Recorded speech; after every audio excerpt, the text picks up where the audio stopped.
Eyni zamanda Həzrət Məhəmməd sallallahu aleyhi və səlləmi də peyğəmbər kimi qəbul etmirlər. Onların inancına görə ən böyük peyğəmbər Musa aleyhissalam hesab olunur. Seçilmiş xalq inancı Yəhudilikdə çox məşhur bir inanc var. Bu inanc seçilmiş xalq anlayışıdır. Yahudilərə görə Allah Həzrət İbrahim aleyhissalam və onun nəslini xüsusi bir vəzifə üçün seçmişdir. Onların fikrincə Allah ilə Yəhudi xalqı arasında xüsusi bir müqavilə var. Bu müqaviləyə görə Yəhudilər Allahın qanunlarını qorumaq və dünyada yaymaq vəzifəsinə sahibdirlər. Yahudilikdə dini qanunlar. Yahudilikdə dini qaydalar çox detallıdır.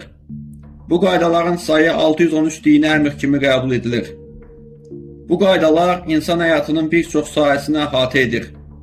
Nə yemək olar və nə olmaz, necə ibadət etmək lazımdır, ailə münasibətləri, təmizlik qaydaları, bayramlar və dini mərasimlər. Məsələn, Yəhudilər donuz əti yemirlər və yeməklərin koşer adlanan dini qaydalara uyğun olmasına diqqət edirlər. Yəhudilərin ibadəti.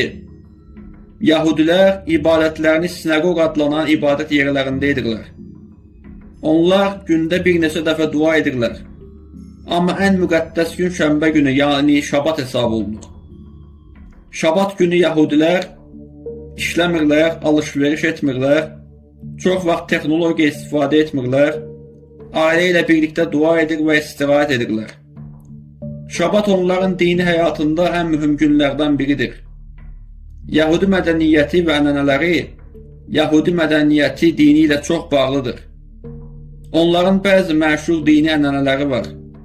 Brit Mila, Yəhudi oğlan uşaqları doğulduqdan 8 gün sonra sünnət edilir. Bu Həzrət İbrahim aleyhissalamla Allah arasında bağlanan müqavilənin simvolu hesab olunur.